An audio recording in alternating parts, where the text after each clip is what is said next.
বড় যে ইসলামিক দল কি? জামাত ইসলাম। জামাত ইসলামের যিনি আমির ডক্টর শফিকুর রহমান, ইনি এই শারদীয় দুর্গা পূজার শুভেচ্ছা জানিয়েছেন।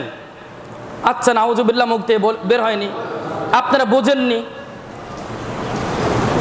সবচেয়ে বড় ইসলামী দলের নেতা যদি শারদীয় দুর্গা পূজার শুভেচ্ছা জানায়, অন্যগুলোর কথা বাদেই দেন।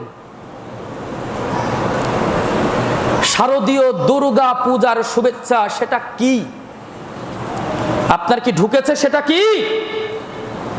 যেখানে সরাসরি আল্লাহর বিপরীতে নিজেরা নিজেদের মতো মন গড়া মূর্তি তৈরি করে তারা আল্লাহর বিপরীতে ওই মূর্তির পূজা করে।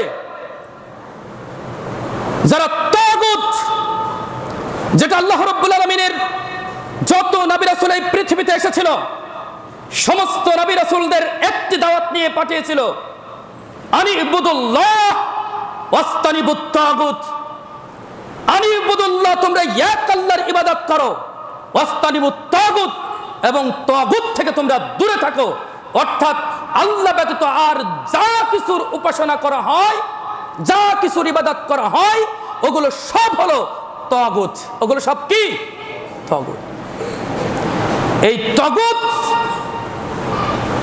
যারা তার পূজা করছে, ওই তাগুতের পূজা করছে, মূর্তির পূজা করছে সরাসরি, তাদেরকে ইসলামিক দলের নাম দিয়ে তাদেরকে শুভেচ্ছা জ্ঞাপন করে। আর মুসলমানরা কয় ওটা কৌশল। ওটা কি? একই কাজ আওয়ামী লীগ আর বিএনপি করলে হয় কাফের, মুনাফিক, বেঈমান, আর একই কাজ ওরা করলে হয় কৌশল।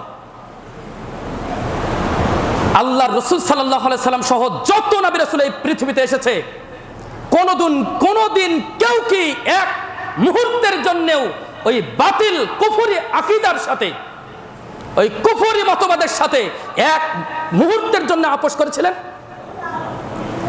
এক মুহূর্তের জন্য আপোষ করেননি। কারণ কি? কারণ আল্লাহ রাব্বুল আলামিন বলে দিয়েছেন স্পষ্টভাবে, সূরা আল ইমরান 85 নম্বর আয়াত আল্লাহ রাব্বুল আলামিন বলছেন, ওয়ামাই ইয়াবতাগি গায়রাল ইসলামি দীনা ফালা ইকবালা মিনহু ওয়া হুয়া ফিল আখিরাতি মিনাল খাসিরিন। যে ব্যক্তি ইসলাম ছাড়া অন্য কোন দিন, অন্য কোন ধর্ম তালাশ করবে, অন্বেষণ করবে, কোশ্চিন কালেও তা গ্রহণ করা হবে। আর যারা এতে এই দিনের যেভাবে হোক না কেন সন্তুষ্ট আছে, খুশি আছে, তাদের সম্পর্কে বলছেন ওহুয়া ফিল আখিরাতি মিনাল খাসিরিন, এবং আখিরাতে তারা ক্ষতিগ্রস্তদের অন্তর্ভুক্ত হবে। ক্ষতিগ্রস্ত মানে কি? তাফসীরকারগণ তাফসীর করেছেন, দেখেন, ক্ষতিগ্রস্ত মানে জাহান্নামীদের অন্তর্ভুক্ত হবে।